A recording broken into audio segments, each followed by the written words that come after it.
நேரம் காலை 6 மணி. இலங்கை ஒலிபரப்பு கூட்டுத்தாபனம் செய்திகள். செய்தி ஆசிரியர் MC நஜ்முதீன். வாசிப்பவர் சிவராஜா தக்கீஷன். முதலில் தலைப்புச் செய்திகள். மாணவர்களை சுகாதார ஆலோசனைகளின் பிரகாரம் பாடசாலைகளுக்கு அனுப்புவது சகலரினதும் பொறுப்பென்று கல்வி அமைச்சின் செயலாளர் தெரிவிப்பு. தியகம மஹிந்த ராஜபக்ஷ சர்வதேச விளையாட்டு வளாகத்தில் அமைந்திருக்கும் சூழல் நேய விவசாய தொழில்நுட்ப பூங்காவை அபிவிருத்தி செய்ய திட்டம். இலங்கை இந்திய மீனவர்கள் பிரச்சினையினை சுமூகமாக தீர்த்துக் கொள்வதற்கான வழிவகைகள் பற்றி இந்திய வெளிவிவகார அமைச்சருடன் அமைச்சர் டக்ளஸ் தேவானந்தா பேச்சு. ரத்தினக்கல் தொழில்துறைக்காக பெக்கோ இயந்திரத்தினை பயன்படுத்தி அகழி தோண்டுவதற்காக அனுமதி பத்திரம் வழங்குவதை நிறுத்துமாறு அமைச்சர் வாசுதேவ நாணயக்கார அரசாங்கத்திடம் கோரிக்கை. இந்தியாவின் புதுடில்லியில் பறவை காய்ச்சல் தொடர்பில் ஆராயும் கண்காணிப்பு மையம் அமைக்கப்பட்டிருக்கிறது. அவை தலைப்புச் செய்திகள். இனி விரிவான செய்திகள். மாணவர்களை சுகாதார வழிகாட்டலின் பிரகாரம் பாடசாலைகளுக்கு அனுப்புவது சகல தரப்பினரதும் பொறுப்பென்று கல்வி அமைச்சின் செயலாளர் பேராசிரியர் கபில பெரேரா தெரிவித்திருக்கின்றார். பாடசாலைகளை ஆரம்பிப்பது தொடர்பில் போக்குவரத்து மற்றும் சுகாதார அதிகாரிகளுடன் கல்வி அமைச்சில் நேற்று இடம்பெற்ற விசேட சந்திப்பின் போது அவர் இதனை சுட்டிக்காட்டியிருக்கிறார். மேல் மாகாணம் மற்றும் தனிமைப்படுத்தப்பட்டுள்ள பிரதேசங்கள் தவிர ஏனைய சகல பாடசாலைகளும் எதிர்வரும் திங்கட்கிழமை ஆரம்பமாக இருக்கின்றன. அத்துடன் மேல் மாகாணத்தில் தனிமைப்படுத்தப்பட்டிருக்கும் பகுதிகளில் உள்ள பாடசாலைகளை தவிர ஏனைய பாடசாலைகள் தரம் 11 மாணவர்களுக்காக எதிர்வரும் 25ஆம் தேதி ஆரம்பிப்பதற்கு கல்வி அமைச்சு தீர்மானித்திருக்கிறது. ஹோமாகம தியகம மஹிந்த ராஜபக்ஷ சர்வதேச விளையாட்டு வளாகத்தில் அமைந்திருக்கும் சூழல் நேய விவசாய தொழில்நுட்ப பூங்காவை அமைச்சர் மஹிந்தானந்த அழுத்கமகே கண்காணித்திருக்கிறார். சேதன பசலையினை பயன்படுத்தி இங்கு பயிற்சிகை மேற்கொள்ளப்பட்டுள்ளது. 2011ஆம் ஆண்டு ஆரம்பிக்கப்பட்ட இந்த பூங்காவில் பிரச்சினை ஏற்பட்டிருப்பதாக சிலர் குற்றச்சாட்டு முன்வைத்திருந்தார்கள். இது தொடர்பில் அமைச்சர் நாமல் ராஜபக்ஷவுடனும் அதிகாரிகளுடனும் பேச்சுவார்த்தை நடாத்தி தீர்வை முன்வைப்பதற்கு அமைச்சர் இணக்கம் தெரிவித்திருக்கிறார்.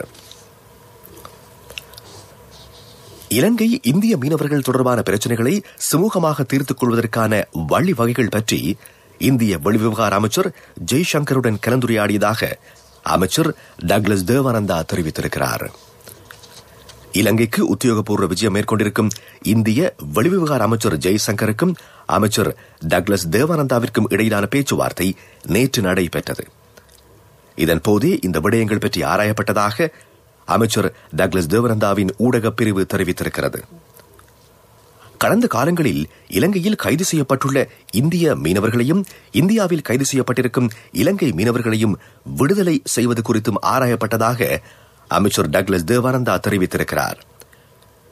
வடக்கிற்கும் தெற்கிற்கும் இடையில் தேசிய நல்லிணக்கத்தின் ஊடாக உறவு பாலத்தை ஏற்படுவதனையும் தமிழ்நாட்டுடன் நல்லுறவை மேம்படுத்துவதனையும் நோக்கமாக கொண்டு கடற்தொழில் அமைச்சை தனக்கு வழங்கியிருப்பதாக அமைச்சர் டக்ளஸ் தேவானந்தா இந்திய வெளிவிவகார அமைச்சரிடம் சுட்டிக்காட்டினார்.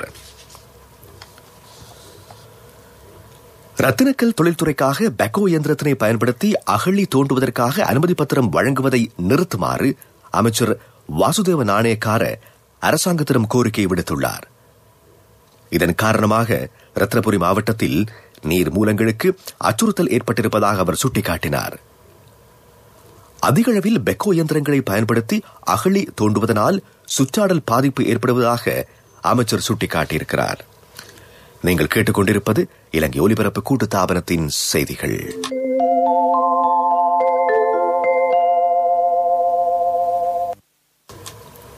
இலங்கை ராணுவத்தின் சமிக்ஞை படையணியின் வரலாற்று நூல் நேற்று ஜனாதிபதி கோட்டாபய ராஜபக்ஷவிடம் ஜனாதிபதி அலுவலகத்தில் வைத்து கையளிக்கப்பட்டது. படையணியின் பிரதானியும் தளபதியுமாகிய மேஜர் ஜெனரல் GAPN திமுதன் பிட்டிய இந்த நூலை ஜனாதிபதியிடம் கையளித்தார். இலங்கை ராணுவத்தின் சமிக்ஞை படையணி 1943ஆம் ஆண்டு அக்டோபர் மாதம் 19ஆம் தேதி நிறுவப்பட்டது. தகவல் தொழில்நுட்பம், சமிக்ஞை, இணைய நடவடிக்கைகள் மற்றும் தொழில்நுட்பத்தை பயன்படுத்தல் உள்ளிட்ட படைப்பிரிவின் 77 ஆண்டுகால வரலாறு குறித்த தகவல்கள் இந்த நூலில் உள்ளடக்கப்பட்டிருக்கின்றன. கோவிட்-19 தொற்றுக்கு இலக்கான 521 பேர் நேற்று இனம் காணப்பட்டிருக்கிறார்கள். அவர்கள் அனைவரும் பாலியகுட கோவிட் கொத்தனையுடன் தொடர்புகளை பேணியவர்களாவர். இதற்கு அமைவாக மினுவங்குட, பாலியகுட, சிறைச்சாலை கோவிட் கொத்தனைகளில் தொற்றுக்கு உள்ளானவர்களின் மொத்த எண்ணிக்கை 42,498 அதிகரித்திருக்கிறது. கோவிட் தொற்றில் இருந்து நாட்டில் குணமடைந்தவர்களின் எண்ணிக்கை 39,023 ஆகும். நேற்று 761 பேர் குணமடைந்திருக்கிறார்கள். வெளிநாட்டு சுற்றுலா பயணிகளுக்காக இலங்கையில் உள்ள விசேட இடங்களை பார்வையிடுவதற்கு சந்தர்ப்பம் வழங்குகின்ற போது முறையான சுகாதார வழிகாட்டல்களின் பிரகாரம் நடவடிக்கை எடுக்குமாறு அமைச்சர் சிபி ரத்நாயக்க கேட்டுக் கொண்டிருக்கிறார். வெளிநாட்டு சுற்றுலா பயணிகள் நாட்டில் நடமாடும் போது நாட்டு மக்களுடன் தொடர்புகளை ஏற்படுத்தாத வகையில் அந்த வேலை திட்டத்தை தயாரிக்குமாறு அவர் வேண்டிக் கொண்டிருக்கிறார். அவை உள்நாட்டு செய்திகள்.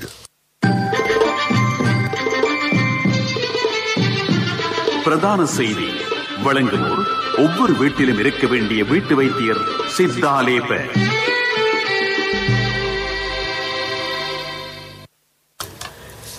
விவசாய உற்பத்திகளுக்கு பெருமானத்தை சேர்ப்பதன் மூலம் உள்ளூர் விவசாயிகளை முன்னேற்ற முடியும் என்று பொருளாதார அபிவிருத்தி வறுமை ஒழிப்பு தொடர்பான ஜனாதிபதி செயலணியின் தலைவர் பாசில் ராஜபக்ஷ தெரிவித்திருக்கிறார். இதற்கு தேவையான தொழில்நுட்ப அறிவினை விவசாயிகளுக்கு வழங்குமாறு அவர் கேட்டுக்கொண்டார். அலரி மாளிகையில் இடம்பெற்ற பேச்சுவார்த்தையின் போது பெருந்தோட்டத்துறையினை சார்ந்த பிரதேச அதிகாரிகளுக்கு இந்த ஆலோசனையை அவர் வழங்கினார். பெருந்தோட்டத்துறை மூலம் வெளிநாட்டு முதலீடுகளை பெற்றுக்கொள்ளும் சந்தர்ப்பம் இருப்பதாக அவர் குறிப்பிட்டார். தேசிய பொருளாதாரத்தில் முக்கிய பங்காற்றும் பெருந்தோட்டத்துறையினை கிராமிய மட்டத்தில் கொண்டு செல்வது தொடர்பில் கவனம் செலுத்துமாறும் பொருளாதார அபிவிருத்தி வறுமை ஒழிப்பு தொடர்பான ஜனாதிபதி செயலணியின் தலைவர் பாசில் ராஜபக்ஷ தெரிவித்தார்.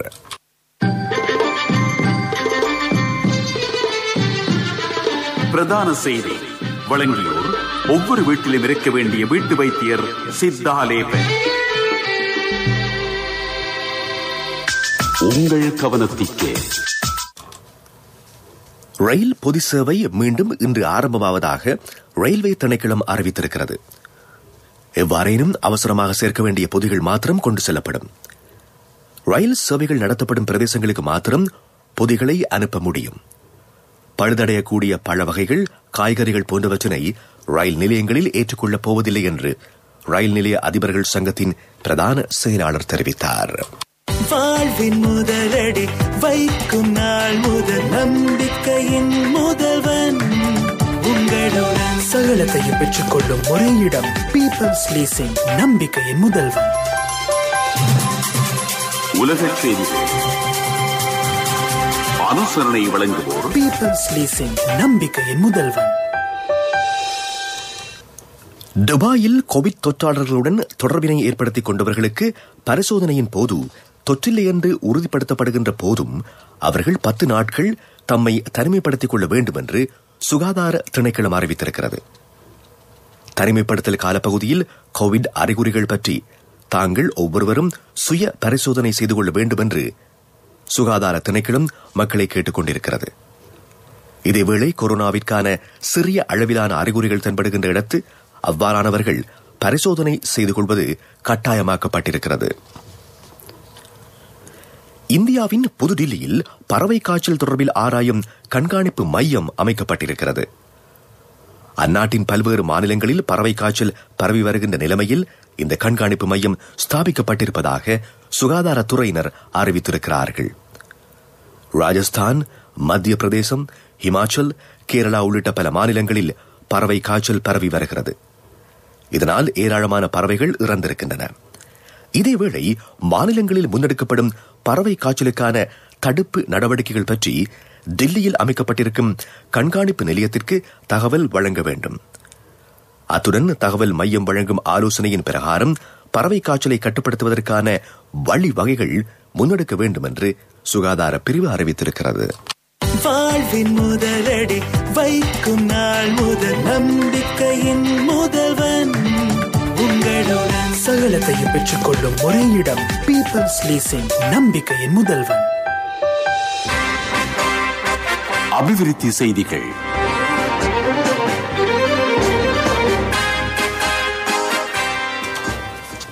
சந்தோஷமான குடும்பத்தை கட்டியெழுப்புவதற்காக உறுதிமொழியினை நிறைவேற்றுவதற்காக அமலாக்கப்படும் வீடமைப்பு திட்டத்தின் 2ஆம் கட்டம் பாலியகுடவில் ஆரம்பிக்கப்பட்டிருக்கிறது.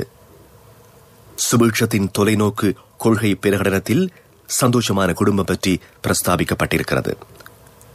வீடமைப்பு திட்டத்தின் ஆரம்ப வைபவத்தில் ராஜாங்க அமைச்சர் நாலக கொடஹேவா பிரதம அதிதியாக கலந்து கொண்டார். இங்கு 384 குடியிருப்புகள் அடங்கிய வீடமைப்பு தொகுதி நிர்மாணிக்கப்பட இருக்கிறது. ஜனாதிபதி கோட்டாபய ராஜபக்ஷ பாதுகாப்பு செயலாளராக கடமையாற்றிய காலத்தில் இந்த வீடமைப்பு திட்டத்தினை ஆரம்பித்திருந்தமை குறிப்பிடத்தக்கது. விளையாட்டுச் செய்திகள்.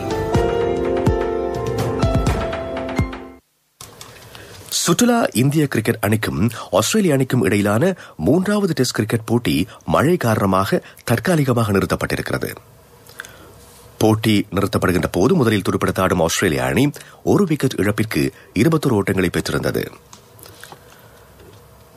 லங்கா பிரீமியர் லீக் கிரிக்கெட் சுற்றுத்தொடர் வெற்றிகரமாக நிறைவு பெற்றது என்று இளைஞர் விவகாரம் மற்றும் விளையாட்டுத்துறை அமைச்சர் நாமல் ராஜபக்ஷ தெரிவித்திருக்கிறார். சுற்றுத்தொடர் மூலம் இலங்கை கிரிக்கெட் நிறுவனத்திற்கு லாபம் கிடைத்ததே தவிர நஷ்டம் ஏற்படவில்லை என்று அமைச்சர் குறிப்பிட்டார்.